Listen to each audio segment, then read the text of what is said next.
Hey guys, welcome to the study with Mayank. मैं हूं आपका मयंक और आज ला रहा हूं मैं आपके लिए कक्षा 11 के लिए राजनीति विज्ञान की पाठ्य पुस्तक भारत का संविधान, सिद्धांत और व्यवहार। देखिए, आज इसी क्रम में आज आपका यहाँ पर अध्याय 7वां है। यहाँ पर हम संघवाद के बारे में जानेंगे। तो चलिए स्टार्ट करते हैं आज का वीडियो। देखते हैं हमें क्या क्या डिस्कस करना है यहाँ पर। देखिए, यहाँ पर संघवाद क्या है। सबसे पहले तो यहाँ पर कुछ एग्जाम्पल दिए गए हैं, यानी कि यहाँ पर कुछ बताया गया है। देखिए, वैसे आप संघवाद की परिभाषा आप पहले पढ़कर आ चुके हैं, जानते भी हैं, यानी आपने 7th 8th में 9th में देखी थी। यहाँ पर स्टार्टिंग जो हुई है संघवाद की, वो ये इस बात से हुई है कि भाई कुछ जो महाशक्तियाँ थी पहले, जो कि एक संघ के रूप में संगठित थी, लेकिन बाद में ऐसा क्या हुआ कि वो लोग विभाजन हो गया उनका, ये बाद में जो है ना बंटना पड़ा। तो वो सब चीज़ें बताई हैं कि संघवाद जो है, पहले तो जो लोग संघवाद का नारा बुलंद कर रहे थे, संघवाद के दम पर आगे बढ़े थे, लेकिन फिर बाद में ऐसा क्या हो गया कि उन्हें अलग होना पड़ा। तो वहाँ पर वही सब चीज़ें बताई गई हैं। जैसे यहाँ पे एग्जाम्पल दिया गया यूएसएसआर का, यानी सोवियत संघ का। आपको पता होगा कि भाई ये सबसे बड़ी महाशक्ति रहा है किसी टाइम पर।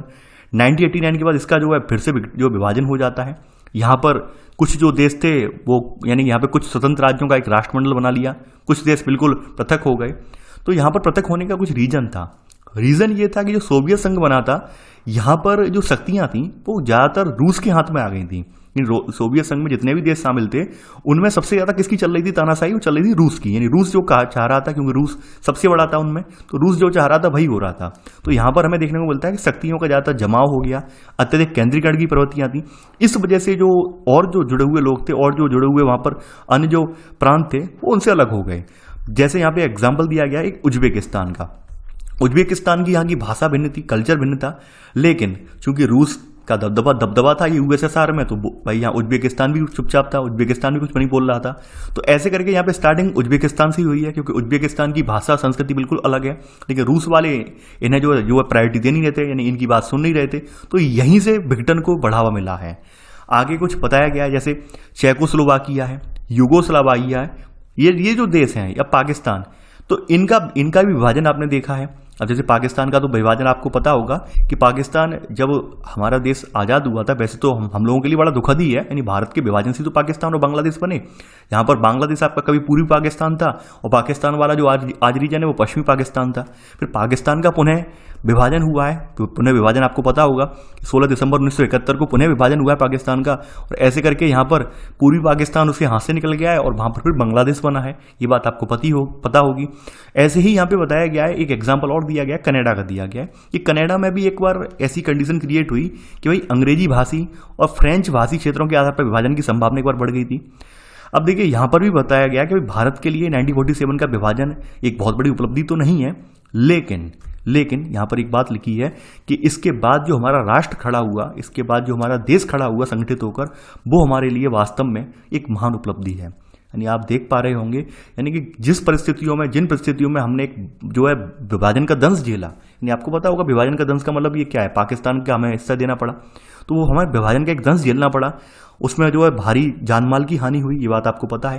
लेकिन उसके बाद जो हमने राज्यों का अपना संगठन तैयार किया, सबसे ज़्यादा इसमें योगदान आपको पता होगा हमारे लौह पुरुष सरदार वल्लभ भाई पटेल का था।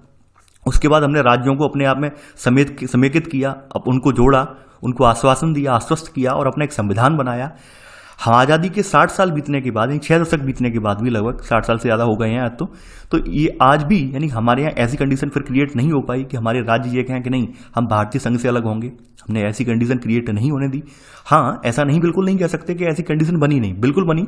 आपको पता होगा कि जब बात चल रही थी राजभाषा की, भारत की राजभाषा क्या रखी जाए, और जब हिंदी भाषा पर समर्थन ज़्यादा हो गया क्योंकि उत्तर भारतीय नेताओं का दबदबा था, तो दक्षिण भारत में एक लंबा आंदोलन चला था, लंबा संघर्ष भी हुआ था।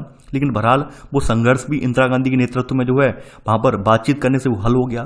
जो विवाद था, मतभेद था, वो भी मतभेद हल हो गया। ऐसा नहीं है कि हमने झटके नहीं झेले, ऐसा नहीं है कि हमारे यहाँ के जो राज्य हैं उन्होंने बाद में अपना स्वतंत्र अस्तित्व बनाने के लिए मांग की, लेकिन हमने उस मांग को कहीं गृह युद्ध में तब्दील नहीं होने दिया। हमने विचार विमर्श किया और उन्हें भी हमने पूरी उनकी प्रायोरिटी दी, उन्हें भी उनकी संस्कृति, उनके रीति रिवाज, ये सब संरक्षित करने के लिए पूरे मौके दिए, ताकि वो लोग कभी ये महसूस ना करें कि एक बहुलतावादी एक संगठन में हमारी आवाज़ दबाई जा रही है। जैसा कि आपने ऊपर देखा कि भाई उज्बेकिस्तान जो था बिल्कुल अलग महसूस कर रहा था, अलग थलग महसूस कर रहा था, हमने ऐसा बिल्कुल मौका नहीं दिया। और ये बात आप जानते भी होंगे, भारतीय संविधान निर्माताओं के माइंड में ये बात थी कि हम अपने किसी राज्य को इस आधार पर बिल्कुल नहीं दबाएंगे कि उसकी भाषा अलग है, संस्कृति अलग है, रीति रिवाज अलग है, नहीं, हम उसे बल्कि संरक्षित करेंगे।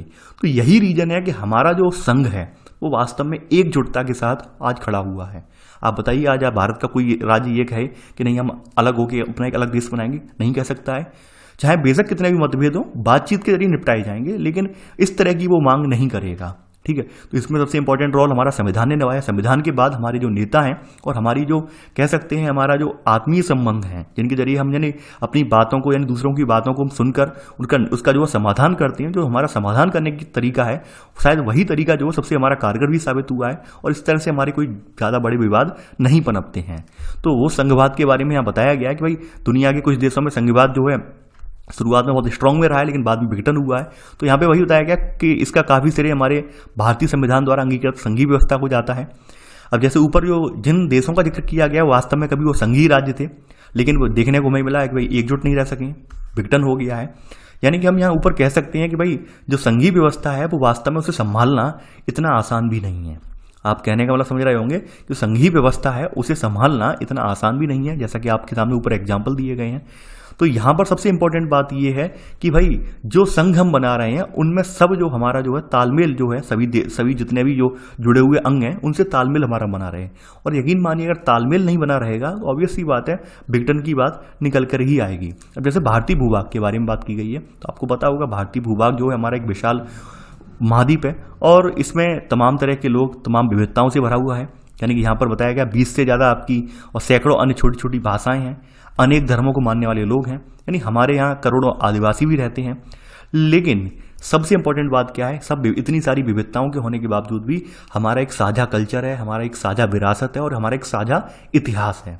हमने आज़ादी की जो लड़ाई है वो मिलकर लड़ी है। यानी आप अगर देखें आज़ादी की लड़ाई में योगदान, तो शायद हर वर्ग का योगदान यहाँ पे समान है।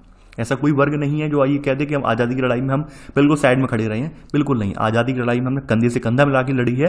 तो इसी वजह से हमारे राष्ट्रीय नेताओं ने भारत को क्या कहा है, विविधता में एकता का रूप। यानी हमारा देश वास्तव में विविधता में एकता का रूप है।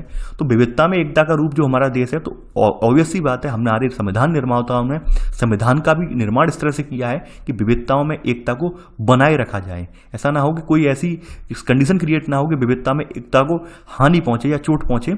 इस बात का हमारे संविधान निर्माताओं ने पूरा ध्यान रखा। तो यहाँ पर संघवाद में अगर बात की जाए, संघवाद में कोई यहाँ पर स्पेशली या निश्चित या कठोर सिद्धांत नहीं होते हैं जो कि सभी जगह एक समान रूप से लागू हों। यानी कि यहाँ पर वही बताया गया है, शासन के सिद्धांत के रूप में यहाँ पर संघवाद जो है अलग अलग परिस्थितियों में और अलग अलग रूपों में ग्रहण किया गया है। अलग अलग परिस्थितियों में और अलग अलग रूपों में ग्रहण करने का मतलब क्या है, जैसे आपको पता होगा कि कुछ जगहों पर संघवाद जो है अमेरिका का मॉडल है। जैसे अमेरिका वाला संघवाद का मॉडल आपको पता होगा, वहाँ पर राज्यों को स्वायत्तता ज़्यादा दी गई है। ठीक है, हमारे यहाँ क्या कनाडा वाला मॉडल अपनाया गया है। यहाँ पर हमारे यहाँ क्या केंद्र सशक्त है, राज्यों को स्वायत्तता है लेकिन एक लिमिट में, हद से ज़्यादा नहीं है। जबकि अमेरिका में क्या है, राज्यों को हद से ज़्यादा स्वतंत्रता दी गई है।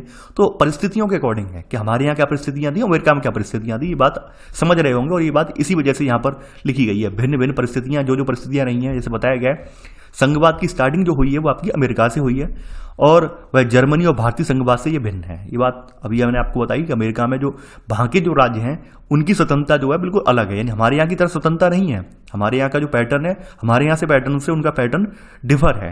आपको पता होगा जैसे वहाँ पर बात करें न्यायपालिका की, तो अमेरिका की न्यायपालिका अलग अलग है, यानी प्रांत स्तर पर अलग है और केंद्रीय स्तर पर न्यायपालिका की जो संरचना अलग है। लेकिन हमारे यहाँ क्या है, न्याय क्या है, एकीकृत संरचना है न्याय की, जिसके सबसे टॉप पर कौन है, हमारे यहाँ सुप्रीम कोर्ट है। ठीक है, तो ये चीज़ें हमें जो डिफर बनाती हैं, हमें जो है हमारा विभेद करती हैं अमेरिका से और भारतीय संघीय व्यवस्था से। आगे बढ़ते हैं यहाँ पर। अब यहाँ बताया गया है कि भाई क्या क्या संघवाद में अवधारणाएं हैं, जैसे बताई गई है, कंपेयर किया गया अमेरिका से और हमारा। जैसे यहाँ बताया गया है संघवाद एक निश्चित प्रणाली है और ये दो प्रकार की राजनीतिक व्यवस्थाओं को समाहित करती है। दो प्रकार से मतलब यहाँ पर क्या है, यानी एक तो यहाँ पर सेंट्रल है यानी केंद्र है और उस केंद्र से जो है सभी लोग जुड़कर क्या बनते हैं, सब लोग जो है सब विभिन्न तरफ से आके जब लोग मिलकर जुड़ जाते हैं तो क्या बनाते हैं, पूरा एक संघ का एक ढांचा तैयार करते हैं, यानी संघवाद का एक ढांचा तैयार करते हैं। तो वास्तव में यहाँ पर दो प्रकार की राजनीतिक व्यवस्थाएं हैं, यानी एक केंद्र में है और एक प्रांतीय स्तर पर है। तो यानी इसमें एक प्रांतीय स्तर पर है और दूसरी केंद्रीय स्तर पर है। और यहाँ पे बताया गया प्रत्येक सरकार अपने क्षेत्र में स्वायत्त होती है, यानी कि यहाँ पर आपको पता होगा हमने इसी वजह से हमारे संविधान निर्माताओं ने सूचियों का निर्माण किया है। समवर्ती सूची, यानी सबसे ऊपर आपको पता होगा केंद्रीय, फिर ठीक है राज्य स्तरीय, फिर समवर्ती सूची है। तो यानी कि हमने अपनी अपनी शक्तियों का बंटवारा भी कर लिया कि भाई कौन सी शक्तियां हमारे हाथ में, कौन सी जो राज्यों को दी जाएंगी, प्रांतों को दी जाएंगी। जैसे क्या है कुछ संघीय देशों में, जैसे आपके अमेरिका में, तो जैसे यहाँ संघीय देशों में बताया गया, यहाँ पे दोहरी नागरिकता की व्यवस्था की गई है। दोहरी का मतलब क्या है, अपने प्रांत की नागरिकता अलग है और यानी अपने देश की नागरिकता अलग है। लेकिन यहाँ ऐसा नहीं है, हमारे भारत में चाहे किसी भी प्रांत का नागरिक हो वो रहेगा भारतीय है। ठीक है, ये बात आप जान लीजिए। हमारे यहाँ किसी भी प्रांत का हो, east to west, north to south, हमारे यहाँ वो कौन रहेगा, वो भारतीय रहेगा, इंडियन के नाम से पहचाना जाएगा। ठीक है, तो यहाँ पर वही चीज़ें बताई गई हैं। हमारे यहाँ बेशक लोगों की दोहरी पहचान का मतलब क्या है, कोई बिहार से है तो बिहारी है, कोई झारखंड से झारखंडी है, गुजरात से है गुजराती है, महाराष्ट्र से मराठी है। लेकिन इन सब के बावजूद भी हम एक हैं, राजनीतिक स्तर पर हम भारतीय हैं। ठीक है, ये सबसे इंपॉर्टेंट रोल है। तो ये सब बातें यहाँ पे कही गई हैं। अब यहाँ पर दोहरा शासन कहां से निकल कर आता है, देखिए आप सभी को पता होगा कि एक देश जो चलता है, इस देश को चलाने के लिए नियम कानून चाहिए होते हैं, वो उसकी रूपरेखा हमारे संविधान में लिखी जाती है। ये बात आप जानते हैं और आपको पहले ही बताया गया कि हर देश में क्या होता है, जब कोई भी देश सही, भारत से ही कोई भी देश सही, संविधान सर्वोच्च होता है। संविधान से आशय यहाँ पर वही है कि एक देश को चलाने के लिए नियमों कानूनों का लिखित संग्रह है। ठीक है, यानी कि हमें क्या करना है, कैसे करना है, कौन यहाँ पर एलिजिबल होगा या नहीं होगा, तो ये सब बातें जो लिखी होती हैं वास्तव में उसे ही हम संविधान का रूप दे देते हैं। ठीक है, तो यहाँ पर जैसे आपने देखा होगा कि राष्ट्रीय महत्व के जो विषय हैं, जैसे डिफेंस है, प्रतिरक्षा है, मुद्रा है, यानी बैंकिंग प्रणाली वगैरह है, या फिर जो भी है आपका, इन सब का उत्तरदायित्व या संघीय यानी केंद्र सरकार के हाथ में होता है। और क्षेत्रीय या स्थानीय महत्व के विषय जो होते हैं वो राज्य सरकारों को दे दिए गए हैं। यानी हमारे यहाँ भी देखने को मिलता है, यानी कि जैसे जैसे केंद्र के पास जो है आपकी जो है मुद्रा का जो है विनिमयन वगैरह, निगमन वगैरह है, डिफेंस वगैरह है, राज्यों में राज्य पुलिस वगैरह है, ये सब आप देख पा रहे हैं। तो ये सब चीज़ें हैं, ये ऐसा नहीं है हमारे यहीं का मॉडल हो, हर जगह का लगभग एक जैसा ही मॉडल है। इसके अलावा कोई भी स्थिति में यहाँ पर अगर टकराव भी होता है, जैसे बहुत बार आ जाता है, आपने देखा होगा, कभी कभी आपने ये भी देखा है कि भाई जब सशक्त केंद्र होता है, तो यानी सेंट्रल गवर्नमेंट में, जब केंद्र सरकार में कोई गवर्नमेंट पूरे बहुमत के साथ बैठी होती है, तो ऑब्वियस सी बात है अपनी मनमानी चलाती है। यानी आप ये देखते आए होंगे और ये महसूस भी कर रहे होंगे, जब सेंट्रल यानी जब कोई केंद्र सरकार में कोई बहुमत के साथ कोई गवर्नमेंट होती है, बहुमत के साथ कोई सरकार बनाता है और वहाँ पर उसका प्रचंड बहुमत होता है, तो ऑब्वियस सी बात है वो राज्य जो है उन्हें दबाने की कोशिश करता है। तो काफ़ी बार वही निकल के आ जाता है जब कोई यानी जो राज्य सूची है, राज्य सूची पर अपने मनमाने ढंग से केंद्र कानून बनाने की कोशिश करता है और राज्य इसके खिलाफ न्यायालय में जाते हैं, सुप्रीम कोर्ट में जाते हैं, जो कि सुप्रीम कोर्ट का मौलिक अधिकार है। ठीक है, तो वहाँ पर ऐसे करके न्यायपालिका इनका विवादों का समाधान भी करती है। यानी हमारे यहाँ पूरी एक प्रोसीजर रखा गया है हमारे यहाँ से, मतलब यानी कि हमारे यहाँ अगर केंद्र राज्य के मध्य अगर कोई संबंधों का टकराव भी होगा, तो हम उस स्थिति में हमारे यहाँ न्यायपालिका निर्णय करेगी कि क्या सही है क्या गलत है। ठीक है, आगे बढ़ते हैं यहाँ पर। अब यहाँ पे बताया गया है कि संघवाद के वास्तविक कामकाज का निर्धारण क्या है, राजनीति, संस्कृति, विचारधारा, इतिहास की वास्तविकताओं से होता है। सबसे इंपॉर्टेंट बात क्या है, आपसी विश्वास है, सहयोग, सम्मान और संयम की संस्कृति हो, तो संघवाद का कामकाज आसानी से चलता है। यानी कि हम जब दूसरों की जो हमारी विश्वास है उनका अगर आदर करेंगे, ऑब्वियस सी बात है हमारे में तालमेल बना रहेगा। और यकीन मानिए हम जब किसी एक प्रदेश की भावनाओं को कुचलने का प्रयास करेंगे या एक प्रदेश के लोगों को उनका प्रायोरिटी नहीं देंगे, उनको सम्मान नहीं देंगे, तो ऑब्वियस सी बात है वो क्यों हमारे साथ खड़ा होना चाहेंगे। सबसे इंपॉर्टेंट बात ये निकल के आएगी, यानी हम किसी देश की उपेक्षा करें लगातार, किसी देश के साथ लोगों के किसी प्रांत के लोगों के साथ दुर्व्यवहार करें, तो ऑब्वियस सी बात है भाई वो भी सोचेगा कि भाई हमें तो यहाँ पर हमारा कोई पूछने वाला नहीं है, तो हम क्यों ना अपने आप अलग हो जाएं। तो रीजन सब यही निकल के आता है कि विश्वास, सहयोग, सम्मान और संयम, इनसे ही हमारा संघवाद जो मजबूत होता है। ठीक है, अब जैसे यहाँ वही चीज़ बताई गई, मान लीजिए कोई एक प्रांत है, वहाँ भाषाई समुदाय या विचारधारा पूरे संघ पर हावी हो जाए, यानी मान लीजिए किसी एक प्रांत की आइडियोलॉजी केंद्र फॉलो कर ले। जैसे एग्जाम्पल ले रहा हूँ मैं, देखिए एग्जाम्पल मान लेते हूँ कि एक ए नाम की आइडियोलॉजी है या ए नाम का धर्म है। ठीक है, ए नाम का धर्म है और ए नाम का जो धर्म है वो सेंट्रल गवर्नमेंट फॉलो कर लेती है। हम एग्जांपल ले लेते हैं, सेंट्रल गवर्नमेंट फॉलो कर लेती है। अब ए नाम का जो धर्म है वो लगभग सभी राज्यों में है, लेकिन एक ऐसा राज्य है हमारा 27वें 28वें नंबर पर, उन राज्यों में ए नाम का धर्म है ही नहीं, वहाँ पर बी नाम के धर्म के लोग रह रहे हैं। अब सेंट्रल गवर्नमेंट लगातार फोर्स कर रही है कि नहीं यहाँ पे ए नाम के धर्म के ही यहाँ पर प्रचार होगा, तो ऐसे में क्या होगा, ऐसे में ऑब्वियस सी बात है गृह युद्ध तक स्थिति पहुँच सकती है, यानी सिविल वार जो हम कहते हैं। ऑब्वियसली बात है, यानी कि टकराव होगा। जैसे आपने देखा होगा, अगर आपने नहीं पढ़ा है तो बिपिन चंद्रा जी की आज़ादी के बाद भारत किताब पढ़ लीजिए, बहुत सारे कॉन्सेप्ट क्लियर हो जाएंगे माइंड में। देखिए कहानी नुमा है किताब, पढ़ना मैं आपसे रिकमेंड कर रहा हूँ आपको, तो वो किताब आप पढ़ लीजिए, स्टैंडर्ड बुक है, ठीक है, बिपिन चंद्रा जी की। तो वहाँ पे साफ साफ बताया गया है कि हमारे यहाँ कंडीशन क्रिएट हुई थी, गृह युद्ध की ही नौबत थी जब हमारे यहाँ हिंदी को राजभाषा बनाया गया था उस समय, ठीक है। काफ़ी लोग मारे भी गए थे, आंदोलन भी हुआ था साउथ में। उस समय इंदिरा गांधी जी जो थी वहाँ पर उन्होंने दौरा किया, समझाया लोगों को, ऐसे करके जो है मामला सुलझा भी था। तो पूरी एक मतलब हमारे यहाँ ऐसा नहीं है कि हमारे यहाँ विवाद नहीं हुए, लेकिन हमने विवादों का निस्तारण जो किया है वो आपसी सहयोग से किया है। हमने दूसरों की भावनाओं का आदर करते हुए किया है, हमने कभी कुचलने का प्रयास नहीं किया, दूसरे की भावनाओं को कुचलने का प्रयास नहीं किया। और यही एक रीज़न है कि आज हमारा देश एक बन के खड़ा हुआ है। यानी हमारे देश में कोई राज्य ये नहीं कहेगा कि हम भारत से अलग होना चाहते हैं, नहीं, कोई नहीं कहना चाह रहा है, ठीक है। तो आगे बढ़ते हैं यहाँ पर। अब यहाँ पर ऊपर एक और कहानी रह गई है। अब यहाँ पर एक कहानी है आपकी वेस्ट इंडीज वाली। वेस्ट इंडीज यानी खास करके आपके जो मध्य अमेरिकी देश हैं वेस्ट इंडीज, तो उनके बारे में बात की गई है। आप सभी को पता है कि वेस्ट इंडीज भी जो है अंग्रेजों के अधीन रहा है, यानी एक उपनिवेश रहा है। 1958 में यहाँ पे वेस्ट इंडीज में वेस्ट इंडीज संघ यानी फेडरेशन ऑफ वेस्ट इंडीज का जन्म हुआ है। यहाँ पर क्या था कि भाई आपको पता होगा कि अगर आपने मध्य अमेरिका वाला महाद्वीप देखा है तो वहाँ पे टापू टाइप यानी द्वीप नमा बहुत सारे छोटे छोटे द्वीप हैं, तो उन सबको मिलाकर यहाँ पर फेडरेशन ऑफ वेस्ट इंडीज बनाया गया था। और यहाँ पे सेंट्रल जो केंद्रीय पार्ट था इसका वो कमजोर था, यानी कि इसकी संघीय इकाइयाँ और जो ज़्यादा थी उन सबकी अर्थव्यवस्था काफ़ी मजबूत थी। तो ऐसे क्या हुआ कि भाई यहाँ पे प्रतिस्पर्धा का माहौल बना, और प्रतिस्पर्धा का माहौल इस कदर बना कि 1962 में क्या है, यहाँ की जो अन्य इकाइयाँ थी उन इकाइयों ने अपने आप को अलग कर दिया कि नहीं, भंग करो, हम वेस्ट इंडीज का part, federation of West Indies का पार्ट नहीं रहना चाहते हैं। फिर पुनः इसके बाद एक संधि हुई 1973 में जिसका नाम था चिगुआ आरामास संधि, ठीक है, ध्यान रखना ये संधि चिगुआ आरामास संधि के नाम से जानी जाती है।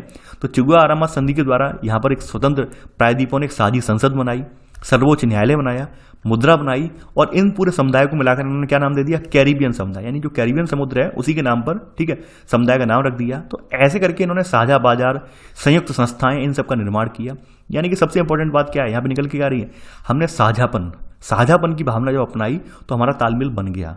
और जब हम पृथक पृथक रूप में अपने आप में जुड़ गए और पृथक पृथक रूप में हम आपस में प्रतिस्पर्धा करते रहे, ठीक है, तब हमारा क्या है, एकदम विघटन हो गया। तो हमें ये सबक यहाँ से मिल रहा है, यानी हम साझा रूप में तो आगे बढ़ जाएंगे, लेकिन हम जब अपने आप से ही अपने किसी पड़ोसी से प्रतिस्पर्धा लगातार करेंगे तो अब ये सी बात है वहाँ पर हम आगे नहीं बढ़ पाएंगे, हम एक दूसरे को विद्वेष की भावना से देखेंगे।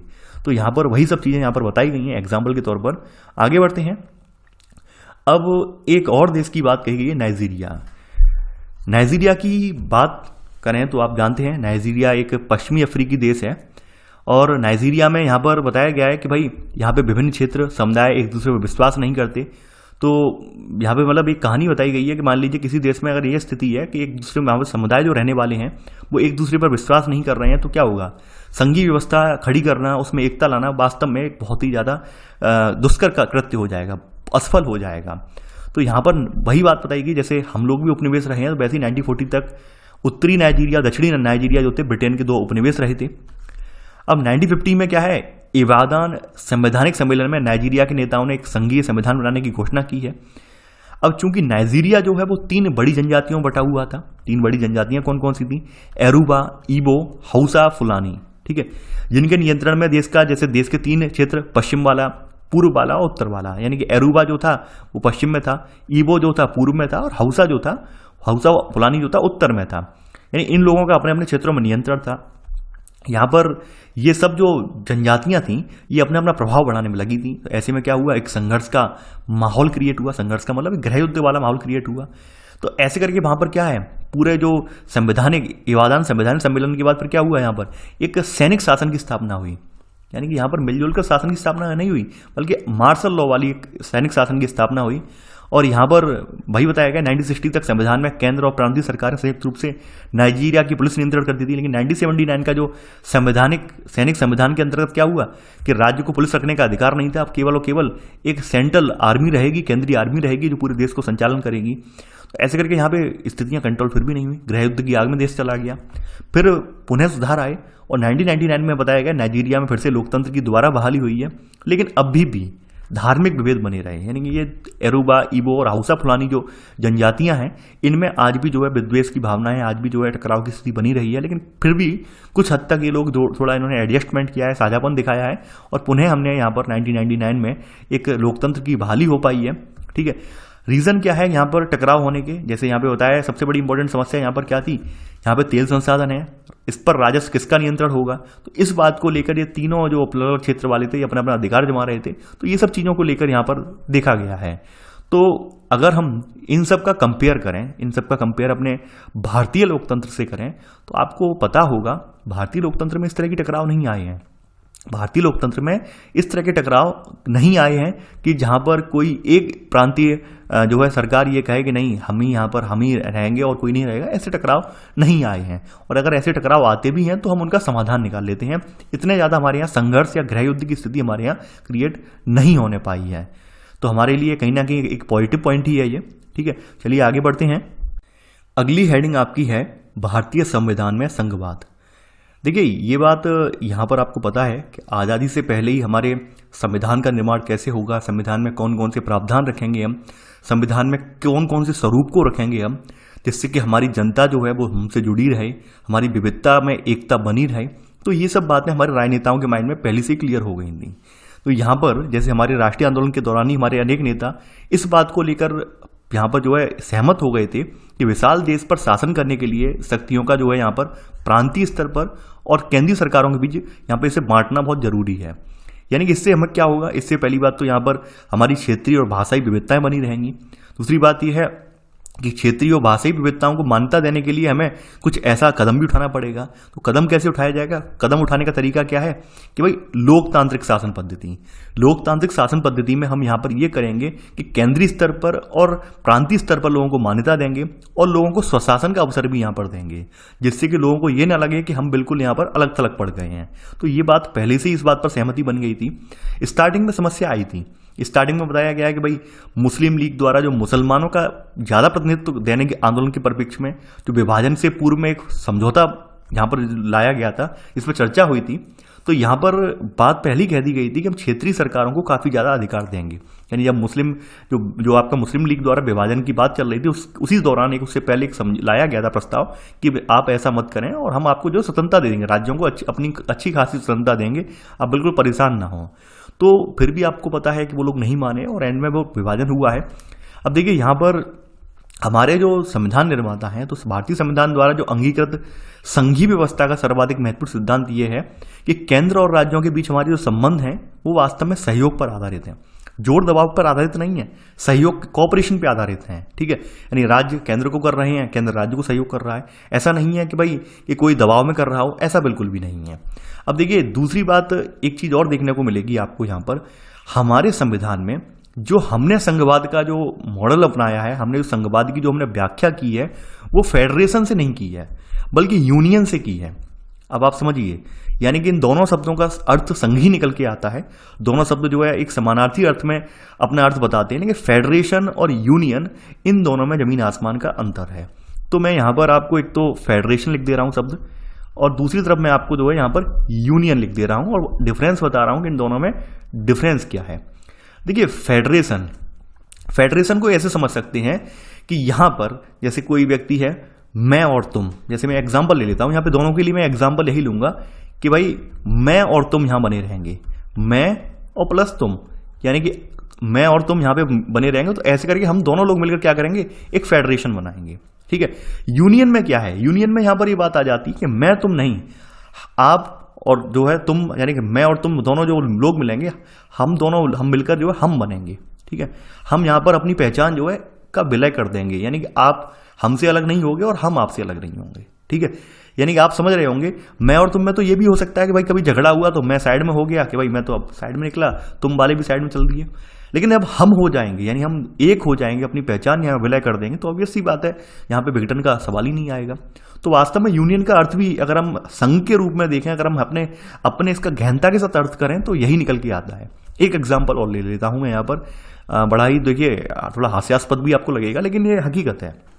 जैसे आपने देखा होगा, अगर मैं एग्जाम्पल ले लूँ, जैसे आप जानते होंगे कि भाई फेडरेशन, एक फेडरेशन में क्या है, फेडरेशन में केवल और केवल हमने ये तो मान लिया कि हमारे आचार विचार मिल रहे हैं तो हमने समझौता कर लिया, ठीक है। यानी फेडरेशन का मतलब ये है हमारे आचार विचार मिले, हमने समझौता कर लिया कि आप और हम साथ में बने रहेंगे, ठीक है। यूनियन में क्या है कि नहीं, कोई समझौता नहीं है कि हमने अपनी पहचान का विलय कर दिया और हम आगे यानी जब जहां भी बढ़ेंगे आगे मिलकर साथ ही बढ़ेंगे, उसमें हमारा और आपका यानी कम या ज्यादा का कुछ भी नहीं होगा। जैसे आपके यहाँ विवाह संस्कार होता है, भारतीय समाज में विवाह संस्कार के बारे में आपको पता होगा, आदर्श रीति रिवाज हैं, तो वहां पर अर्धांगिनी यानी जो कहते नहीं है कि आपकी जो है अर्धांगिनी है, तो वहां पर पति पत्नी में कोई भी, आपने कोई सुना है कि पति पत्नी में कोई बहस हुई हो, या पति पत्नी में कभी ये दिखाया हो कि भाई पति श्रेष्ठ है पत्नी वहां नहीं, दोनों को जीवन का एक अंग बताया है। वहां पर दोनों की पहचान जो है वो सम्मिलित हो जाती है विवाह के बाद। आपके विवाह संस्कार में अगर आपने देखा हो तो वहां पहचान जो है अलग नहीं होती है, सम्मिलित हो जाती है।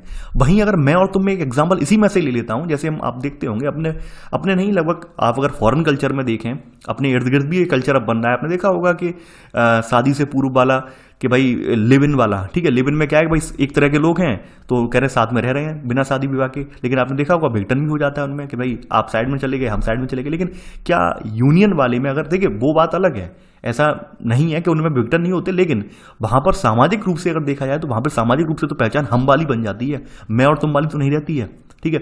तो यही फेडरेशन और यूनियन में डिफरेंस है। यहां पे एग्जांपल पर फोकस कीजिए, आप ज्यादा डीपली मुझे मत जाइए कि सर विवाह वाले क्या विच्छेद नहीं होते संबंध, वहां पर भी होते हैं, लेकिन हाँ अगर हम सामाजिक नैतिक तौर पर जाएं तो नैतिक तौर पर हमें यही मालूम पड़ेगा यहाँ पर कि हम यहाँ पर पहचान बना रहे हैं, यानी हमारी पहचान हम है, ठीक है। यानी यूनियन में किसी की भी यहाँ पर कोई ये नहीं है, कोई अपने आप को सर्वश्रेष्ठ नहीं बताएगा कि हम ऊपर हैं वो नीचे, नहीं, हम बिल्कुल अपने आप को विलय कर दिया है। तो हमारे यहाँ जो मॉडल अपनाया गया, हमारे यहाँ जो वर्ड रखा गया वो राज्यों का संघ, यहाँ पे अनुच्छेद 1 में बताया गया कि भारत अर्थात इंडिया राज्यों का संघ, संघ में यूनियन है, फेडरेशन नहीं है। फेडरेशन का मतलब ये हो जाएगा कि भाई कोई समझौता किया है, यानी आप हमने बताया आपको एग्जांपल कि भाई कोई समझौता किया है तो क्या बन जाता है, समझौता होगा तो फेडरेशन बन जाएगा। और जब विलय हो जाएगा, विलय का मतलब बिल्कुल हमने अपनी पहचान आप में ही मिला दी है, हम आप ही हो, ठीक है। यानी आप और हम कोई ये दोनों ही एक हैं, कोई अलग नहीं है यहाँ पर। और मैं और तुम वाला सिस्टम कहाँ आता है, जब समझौता होता है कि हम दोनों लोग मिलकर साथ में रह लेंगे, तो ये समझौता हमने नहीं किया है, बल्कि यहाँ पर हम बिल्कुल अपनी पहचान का विलय कर दे रहे हैं, ठीक है। तो ये ऐसे करके हमने यहाँ पर ये बात पहली स्पष्ट कर दी। तो यहां पर हमने यूनियन लिखा है शब्द, ना कि फेडरेशन। देखिए ये बात ध्यान रखना, और पूछी भी गई है कि आपके अनुच्छेद 1 में फेडरेशन है या फिर यूनियन है, ये आपकी यूनियन है ना कि फेडरेशन, ठीक है। तो ये बात आप ध्यान रखना, अनुच्छेद 1 में साफ साफ कहा गया यूनियन है ना कि फेडरेशन। फेडरेशन का मतलब ये है समझौता, ठीक है। लेकिन शक्ति विभाजन पे आ जाते हैं। अब हमारे संविधान निर्माताओं ने ये बात स्पष्ट थी माइंड में कि भाई शक्ति विभाजन करना बहुत जरूरी है। तो यहां पर आपको पता हो कि एक तो बात निकल के आई, एक संपूर्ण राष्ट्र के लिए सरकार बने यानी संघीय केंद्रीय सरकार बने, और दूसरी सरकार बने प्रांतीय स्तर पर यानी राज्य के लिए। और ये दोनों ही सरकारें संवैधानिक हों और इनके कार्यक्षेत्र स्पष्ट डिफाइन हो, और कोई मतभेद हो तो मतभेद की स्थिति में न्यायपालिका यानी न्यायपालिका इनका निर्णय करे, यानी केंद्र राज्य में कोई टकराव आ जाता है तो वहां पर न्यायपालिका जो है भूमिका निभाए। तो ये इस तरह का हमने मॉडल यहाँ पे बना दिया। अब देखिए यहाँ पर वही सब चीजें बताई गई हैं।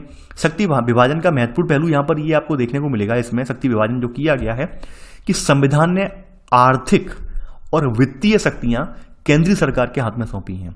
देखिए हमारे यहाँ क्या है कि हमारे यहाँ जो आर्थिक और वित्तीय शक्तियां हैं वो केंद्रीय सरकार के हाथ में सौंपी गई हैं। अब देखिए मैंने इन दो ये गोले क्यों बनाए, आर्थिक और वित्तीय, इन दोनों का मतलब भी मैं यहाँ पे बताऊंगा।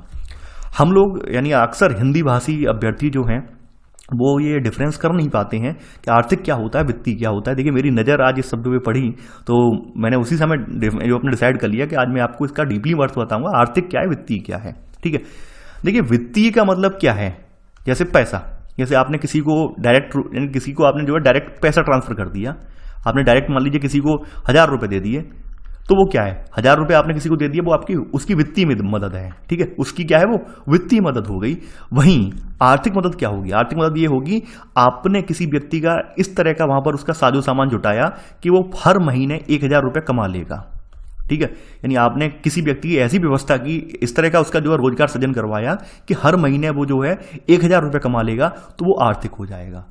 बस यही डिफरेंस आर्थिक और वित्तीय का है। आर्थिक का मतलब हो जाता है इकोनॉमिकली और वित्तीय का मतलब हो जाता है फाइनेंशियली। तो हमारी सरकार जो है यानी कि आपकी भारत की केंद्रीय सरकार जो है वो आर्थिक रूप से भी नियोजन करती है। आर्थिक रूप से नियोजन में क्या है, नियम कानून बनाती है। आपने देखा होगा तमाम तरह के कानून बनाए गए हैं कि भाई सीमा शुल्क को रोकने के लिए, आयात शुल्क रोकने के लिए ये सब कानून बनाए गए हैं कि भाई इन्फ्लेशन कितना रहेगा, ये सब चीज़ें कैसे कंट्रोल होंगी। ठीक है, तो ये सब क्या है, कानून बनाए गए हैं कि भाई ये कोई जमाखोरी नहीं करेगा, फैक्ट्रियां कैसे लगेंगे, उपक्रम कैसे स्थापित होंगे, पूरा आर्थिक नीति बनाई गई है जिसके जरिए ही यहाँ पर हमारे यहाँ जो है पूरा व्यवस्था चल रही है। वित्तीय का मतलब क्या है कि आपने देखा होगा सरकार ने 500 करोड़ रुपए की मदद की, वो क्या है, वो वित्तीय मदद है। देखिए वित्तीय जब कॉन्सेप्ट आ जाता है, एक शॉर्ट टर्म कॉन्सेप्ट है। ठीक है, वित्तीय कॉन्सेप्ट एक शॉर्ट टर्म है। शॉर्ट टर्म का मतलब क्या है कि आपने किसी को डायरेक्ट मदद कर दी, आपने उसका ना फ्यूचर से मतलब है ना कुछ, नहीं कोई मतलब नहीं है। जबकि आर्थिक में जब आ जाता है तो आर्थिक में आपको पूरा देखना पड़ता है कि भाई वो कमाएगा कैसे, खाएगा कैसे और बचाएगा कैसे। ठीक है, समझ रहे होंगे, तो वो इकोनॉमिक में आ जाता है, आर्थिक मदद हो जाती है। तो भारत सरकार पे दोनों ही जिम्मेदारियां हैं, आर्थिक जिम्मेदारी भी है और वित्तीय जिम्मेदारी भी है।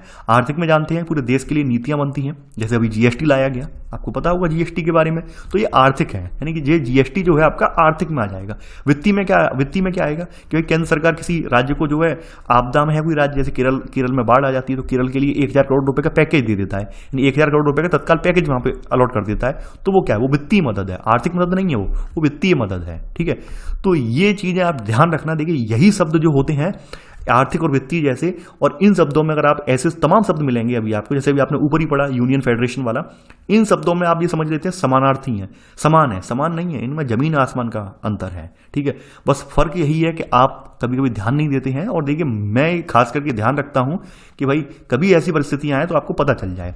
अब जैसे आपको पता होगा कि हमारे यहाँ 3 सूचियां हैं खास करके, और चौथी सूची भी है, एक अवशिष्ट शक्तियों वाली सूचियां हैं, तो वो भी हम देखेंगे।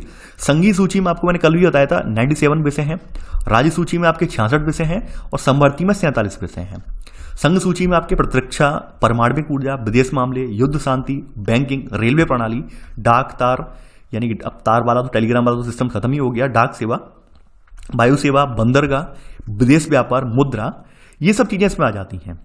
राज्य सूची में आपके कृषि आ जाएगी, राज्य पुलिस आ जाएगी, जेल खाना आ जाएगा, स्थानीय शासन आ जाएगा, जो आपके सार्वजनिक स्वास्थ्य प्रणाली वो आ जाएगी, भूमि, शराब आप जानते हो इससे राजस्व, अच्छी खासी राजस्व की प्राप्ति होती है राज्यों को, वाणिज्य व्यापार आ जाएगा, पशुपालन आ जाएगा, प्रादेशिक लोक सेवा आयोग आ जाएगा। यानी कि यहाँ पे चुनिंदा चीजें रख दी गई हैं, पूरी नहीं रखी गई हैं। आप लक्ष्मीकांत भी बुक पढ़ेंगे तो वहां पूरा पीछे लिस्ट दे रखी है। समवर्ती में आपको पता है यहाँ पे दोनों, यानी कि यहाँ पर संघ सूची भी कानून, यानी केंद्र सरकार भी कानून बना सकती है और राज्य सरकार। शिक्षा है, कृषि भूमि से जुड़े हुए मुद्दे हैं, ठीक है, वन है, मजदूर संघ है, सामानों मिलावट, गोद लेने के उत्तराधिकार वगैरह, ये समवर्ती सूची के विषय, यानी केंद्र और राज्य यहाँ पर दोनों मिलकर कानून बना सकते हैं। अब अवशिष्ट शक्तियों का मतलब क्या है, ऐसे विषय जो तीनों ही सूचियों में वर्णित नहीं है तो वो केंद्र को दे दिए गए। जैसे साइबर सुरक्षा है, साइबर कानून है, यानी इंटरनेट सुरक्षा साइबर कानून है, तो ये केंद्र सरकार के हाथ में है। ठीक है, तो ये अवशिष्ट शक्तियां हो गई। तो आपने यहां पर ऐसे करके देख लिया कि हमारे यहाँ शक्तियों का विभाजन किया गया भारतीय संविधान में। आगे बढ़ते हैं। दूसरी बात ये थी भारतीय संविधान में संघवाद की कि हमारे यहाँ सशक्त केंद्र रखा गया है, यानी हमारे यहाँ जो केंद्रीय सरकार रखी गई है वो सशक्त इसलिए रखी गई ताकि वो विघटनकारी जो प्रवृत्तियां हैं उन पर अंकुश रख सके। यानी कि तमाम ऐसे लोग होते हैं, आपको पता है, तमाम ऐसे लोग हैं जो अपने आप की अलग देखते हैं। जैसे आपने देखा होगा जम्मू एंड कश्मीर सबसे यूनिक एग्जांपल है आपके सामने।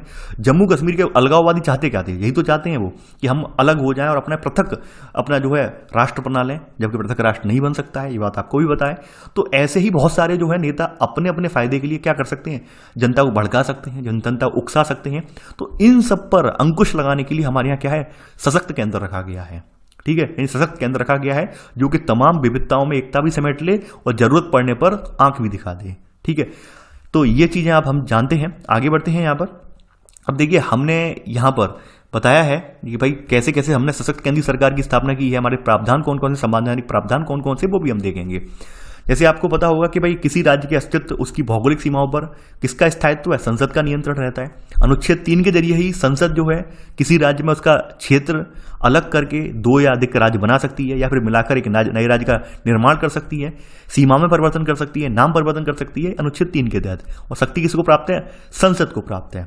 ठीक है, यानी कि राज्यों को प्राप्त नहीं है, संसद को प्राप्त है, ये बात आप जान लीजिए। आगे बढ़ते हैं। इसके अलावा आपातकालीन यानी इमरजेंसी वाले प्रावधान आपको पता होगा 352 से लेकर 360 तक, अनुच्छेद 352 से लेकर 360 तक पढ़ लेना आप लोग। तो वहां पर आपातकालीन यानी इमरजेंसी वाले प्रावधान भी दिए गए हैं। उस समय आपातकाल के दौरान क्या है, पूरी प्रणाली पूरी शासन प्रशासन व्यवस्था किसके हाथ में पहुंच जाएगी? केंद्र सरकार के, संघीय व्यवस्था के हाथ में पहुंच जाएगी, यानी केंद्रीकृत रूप में व्यवस्था एकदम बदल जाएगी और आपातकाल में शक्तियां जो है कानूनी रूप से केंद्रीकृत हो जाएंगी। ठीक है, यानी हमने यहां पर भी केंद्र को सशक्त रखा है। आगे बढ़ते हैं। इसके अलावा यहां पे बताया गया है कि भाई जो हमारे वित्तीय और आय वाले जो हैं, यानी आय के प्रमुख संसाधन जो है हमारे, सॉरी वित्तीय बोल रहा हूं मैं, आय के प्रमुख संसाधन है, जैसे हमारे तमाम रिसोर्सेज हैं, नेचुरल रिसोर्सेज भी हैं यहाँ पर, तो इन पर केंद्र सरकार का नियंत्रण है। केंद्र सरकारों, जैसे आपने देखा होगा कि कहीं माइनिंग हो रही है, कहीं जमीन के नीचे कोई खदान है वगैरह है, तो वो सब सेंट्रल गवर्नमेंट के अधीन है, राज्य सरकार के अधीन नहीं है। राज्यों को क्या मिलता है? राज्यों को अनुदान मिलते हैं, वित्तीय सहायता प्रदान की जाती है। इसके लिए राज्य किस पर? केंद्र पर आश्रित हैं। इसके अलावा हमारे यहाँ सबसे इंपॉर्टेंट बात यह है कि स्वतंत्रता के बाद जो हमारे यहाँ मॉडल अपनाया गया, मॉडल आपको पता होगा, प्लानिंग जो हमने की थी कि किस तरह से हमारे देश में आर्थिक गतिविधियां आगे बढ़ेंगी, किस तरह से हमारा देश आर्थिक रूप से आत्मनिर्भर बनेगा, तो उसमें जो पूरी प्लानिंग की गई वो प्लानिंग सेंट्रल गवर्नमेंट ने की, राज्य सरकारों ने नहीं की थी, सेंट्रल गवर्नमेंट ने की। इस वजह से भी अगर आप देखेंगे तो राज्य सरकार कहीं ना कहीं केवल क्या है, केवल मुंह यानी हाथ फैलाकर मांगते ही हैं, कुछ करते नहीं है, हाथ फैलाकर मांगने का ही रोल रह गया है यहाँ पर। वो साफ साफ आप समझ सकते हैं इस लाइन से। ठीक है, तो यहां पर क्या है कि केंद्र सरकार अपने विशेषाधिकार का प्रयोग कर राज्यों को अनुदान और ऋण देती है, यानी साफ साफ आप समझ सकते हैं कि केवल यहां पर क्या है, सेंट्रल गवर्नमेंट के आगे कोई भी राज्य मांगेगा ही, यहाँ पे दे नहीं सकता। दिन क्या देगा वो केवल मांगेगा ही, क्योंकि सब कुछ सेंट्रल गवर्नमेंट के हाथ में ही है यहाँ पर। ठीक है, और रीजन क्या था? रीजन यही था कि अगर ऐसा नहीं करेंगे तो ऑब्वियस सी बात है जो राज्य है, अपनी राज्य फिर क्या करेंगे, फेडरेशन वाली स्थिति में आ जाएंगे, यानी कि मौका पड़ने पर कहीं अगर विद्रोह विस्फोटक स्थिति क्रिएट हुई तो अपने आप को सेपरेट करने की कोशिश करेंगे, अपने आप को अलग करने की कोशिश करेंगे। तो इसलिए हमारे यहाँ जो केंद्र को जो सशक्त रखा गया। आगे बढ़ते हैं। राज्यपाल, देखिए राज्यपाल को बारे में आपको पता है, राज्य के राज्यपाल को शक्ति प्राप्त है, राज्य सरकार को हटा सकती है, विधानसभा भंग कर सकती है। इसके अलावा कोई विधेयक वगैरह है उसको उसकी जो है सिफारिश के लिए राष्ट्रपति के पास भेज सकती है, राष्ट्रपति के विचारार्थ रख सकती है अनुच्छेद 201 के तहत। ये भी आपको पता है। आपको ये भी पता है कि भाई ये यहाँ पे लिखा है राष्ट्रपति की शक्ति, यानी वही है कि भाई कोई स्वीकृति के लिए आरक्षित रख सकती है विधेयक अनुच्छेद 201 के तहत। तो ये सब पता है आपको। इसके अलावा केंद्र सरकार को यहाँ अधिकार है, अवसर मिल जाता है, वो कानून निर्माण में देरी भी कर सकता है।